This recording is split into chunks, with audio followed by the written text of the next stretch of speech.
तो नेपाल से सैलाब के सितम की ऐसी तस्वीर आई है जिसे देख आपका कलेजा भी कांप उठेगा।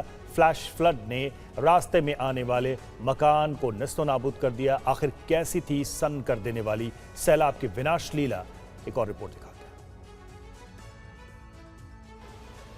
जब कुदरत अपने विकराल रूप में आती है तो कुछ इस कदर तबाही फैलाती है, इंसान चाहे कितना भी ताकतवर बन जाए लेकिन हाहाकारी जल प्रलय के आगे उसकी कोई भी साथ नहीं रहती। नेपाल में आई त्रासदी की ये तस्वीरें इसी हकीकत को बयां कर रही है। नेपाल के रसुआ में सुनामी की शक्ल में आए सैलाब ने मकानों को जमींदोज कर दिया। देखिए, बादल फटने के बाद आई इन तस्वीरों को। तूफान की रफ्तार से दौड़ता सैलाब सब कुछ तबाह करने पर आमादा दिखाई दे रहा है। नेपाल में प्रलय के वक्त नदी में पहाड़ी से सैलाब आता दिखा। स्थानीय लोगों ने इस खौफनाक मंजर को कैमरे में रिकॉर्ड कर लिया। इस त्रासदी के बाद नेपाल में बड़े पैमाने पर रेस्क्यू जारी है। इस बीच मलबे में फंसे बुजुर्ग को नेपाल की सेना ने बचाया।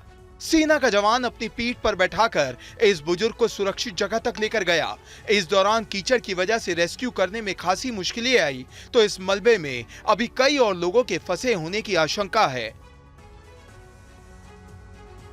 और सैलाब अपने साथ इतना मलबा लेकर आया कि मकान, दुकान, गाड़ियां, जो भी रास्ते में आया सब उसके साथ बह गया या फिर मलबे में दब गया।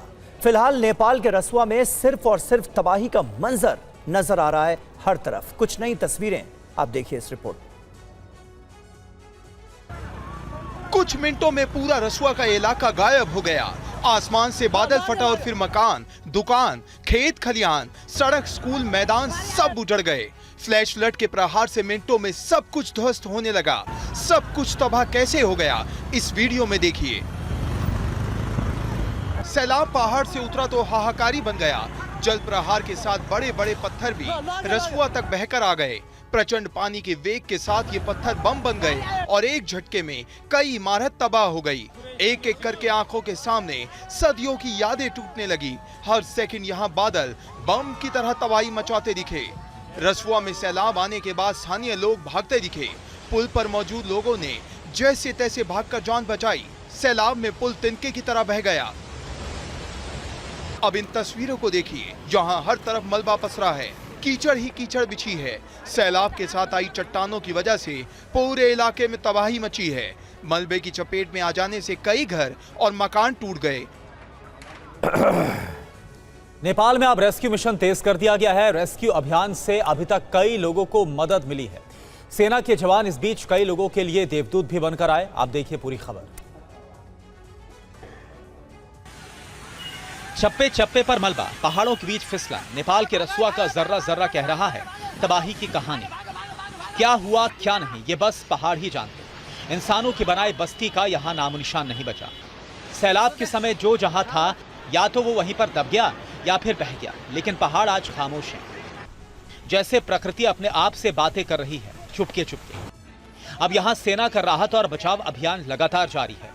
सेना की इंजीनियरिंग, खोज, चिकित्सा और संचार टीमें 24 घंटे काम कर रही हैं ताकि सड़क संपर्क बहाल हो, फंसे लोगों को निकाला जा सके और स्थानीय लोगों तक मदद पहुंचाई जा सके। इन तस्वीरों में देख सकते हैं कि कैसे सैलाब से तबाही के बाद जिंदगी बचाने का ऑपरेशन चलाया जा रहा है। रेस्क्यू के लिए आए हेलीकॉप्टर को देखकर ये शख्स अपनी शर्ट को घुमाता है। इमारत की छत पर खड़ा ये शख्स मदद की गुहार लगा रहा है। जैसे इस युवक पर रेस्क्यू टीम की नजर पड़ी, हेलीकॉप्टर इमारत की छत के पास पहुंच गया और हेलीकॉप्टर की मदद से इस शख्स की जिंदगी बचाई जा सकी। इस शख्स को सुरक्षित जगह पर पहुंचाया गया। नेपाल के नुवाकोट में आया सैलाब अपने साथ सब कुछ बहा कर ले गया। जहां चहल पहल थी वहां अब सिर्फ मलबा है। हमारे संवाददाता आकाश पत्स की एक और रिपोर्ट देखिए। आसमान में जो आप हेलीकॉप्टर देख रहे होंगे, वही हेलीकॉप्टर एकमात्र सहारा है अभी लोगों के लिए। जो लोग वहां फंसे हुए हैं रसुआ में, इस पूरे इलाके में, उन्हें किसी तरीके से बचाने की कोशिश की जा रही है। ठीक सामने आसमान में आपको जो वो लाल रंग का हेलीकॉप्टर दिख रहा होगा, वो लोगों को या तो बचा रहा है या फिर जो लोग वहां फंसे हुए हैं, जो वहां से बाहर नहीं निकल सकते, उन्हें किसी तरीके से राशन पहुंचाया जा रहा है, खाने पीने की चीज़ें पहुंचाई जा रही है, उन तक मेडिकल इक्विपमेंट पहुंचाया जा रहा है, उन तक वो उपचार की वो सारी चीज़ें पहुंचाई जा रही है। और आसमान में एक नहीं एक के बाद एक कई सारे हेलीकॉप्टर आपको नजर आएंगे, वो चाहे प्राइवेट कंपनियों के हेलीकॉप्टर हो, वो चाहे सेना के हेलीकॉप्टर हो, और इससे निगरानी की जा रही है, नज़र रखी जा रही है। ऐसा अंदेशा है, ऐसा लोगों को लगता है कि कहीं फिर से ऐसी तबाही आई तो क्या होगा, कैसे होगा। इससे बचने के उपाय बताए जा रहे हैं, उससे बचने के तरीकों को लेकर के लोगों को जागरूक किया जा रहा है। आसमान में ये जो आप हेलीकॉप्टर देख रहे हैं, नेपाली सेना का ये हेलीकॉप्टर है, और इस हेलीकॉप्टर से लोगों को सुरक्षित वापस लाया जा रहा है रसुआ से। जो लोग अभी भी फंसे हुए हैं, जो लोग वहां से बाहर नहीं निकल सके हैं, उन्हें साफ तौर पर कह दिया गया है कि वो जब हेलीकॉप्टर वहां पहुंचे तो वो वहां से निकल जाएं अपने घर को छोड़कर। ये मैं जिस जगह से ये रिपोर्ट कर रहा हूं, इसके ठीक बगल में आपको एक होटल दिखेगा, एक छोटा सा रेस्टोरेंट दिखेगा। अब ये सब बर्बाद हो चुका है। सड़क का ये हिस्सा जहां आप देख रहे हैं, जहां अभी किसी तरीके से ऐसी कोशिश की जा रही है कि ये कुछ दूर तक सुचारू हो जाए, वो धीरे धीरे आगे की तरफ बढ़ रहे हैं। फिलहाल लोगों को यहाँ से आगे बढ़ने की इजाज़त नहीं दी जा रही है। उन्हें ये कहा जा रहा है कि वो इंतज़ार करें।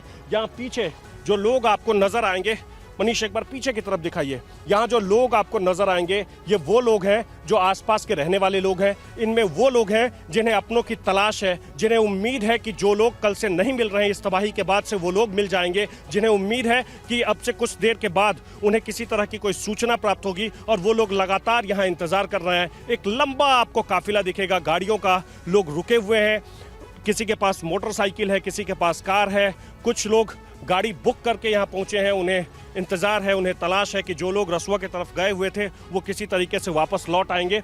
और एक बार फिर से मैं इस इलाके के बारे में आपको बता दूं, इसे त्रिशूली ढूंगा बाजार के नाम से जानते हैं, और ये एकमात्र रास्ता है जो काठमांडू से रसुआ को जोड़ता है, और वो रास्ता पूरी तरह से तबाह हो गया है, वो रास्ता पूरी तरह से बर्बाद हो गया है। फिलहाल राहत और बचाव का कार्य जारी है। हर एक तरीके से कोशिश की जा रही है कि लोगों को, जो लोग वहां फंसे हुए हैं, या तो उन्हें बचा लिया जाए। वो लोग जिनके बारे में कोई सूचना नहीं है, जिनके बारे में किसी को कुछ पता नहीं है कि कल दोपहर के बाद से, कल शाम से वो कहाँ हैं। ये तबाही जब आई सुबह 9 बजे के आसपास, उसके बाद से उनके बारे में जो सूचना नहीं है, वो सब जानकारी हासिल करने की कोशिश की जा रही है। और जब आप तस्वीर को देखेंगे तो पता चलेगा कि जो ग्राउंड फ्लोर, जितने भी घर हैं, उसके ग्राउंड फ्लोर की क्या स्थिति है। कहीं कुछ भी नहीं बचा है। ये सबसे पास में जो आपको बैंक दिखेगा, बैंक पूरा तहस नहस हो चुका है। बैंक का एक एक हिस्सा ऐसा लग रहा है कि बस एक इमारत खड़ी है, इस इमारत में अब कुछ भी नहीं बचा है। ना तो यहाँ जो लोग थे वो बचे हैं, ना तो इसमें जितने सामान रखे थे वो बचे हैं।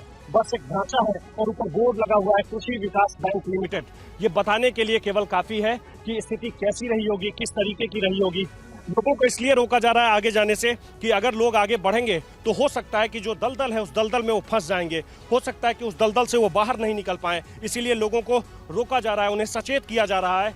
और जो लोग इस उम्मीद में हैं कि उनके जो परिजन हैं, उनके जो रिश्तेदार हैं, उनके जो दोस्त हैं, उनके जो घर के लोग हैं वो नहीं मिल रहे हैं, उन्हें सांत्वना दी जा रही है कि आने वाले वक्त में, कुछ घंटों में हो सकता है कि उन तक कोई सूचना पहुंच जाए। लेकिन ये तबाही, ये बर्बादी, ये मंजर देख करके कल सुबह तक जो बाजार गुलजार हुआ करता था, आज उसकी स्थिति कैसी है ये आप इस तस्वीर में देख सकते हैं और अंदाजा लगा सकते हैं कि लोग जिस स्थान को अपना घर मान रहे थे, जिस स्थान को अपना द्वार मान रहे थे, अपना रोजी रोजगार का स्थान मान रहे थे, उस जगह की स्थिति कैसी है। कैमरा पर्सन मनीष डोगरियाल के साथ आकाश वत्स, त्रिशूली बाजार, नेपाल।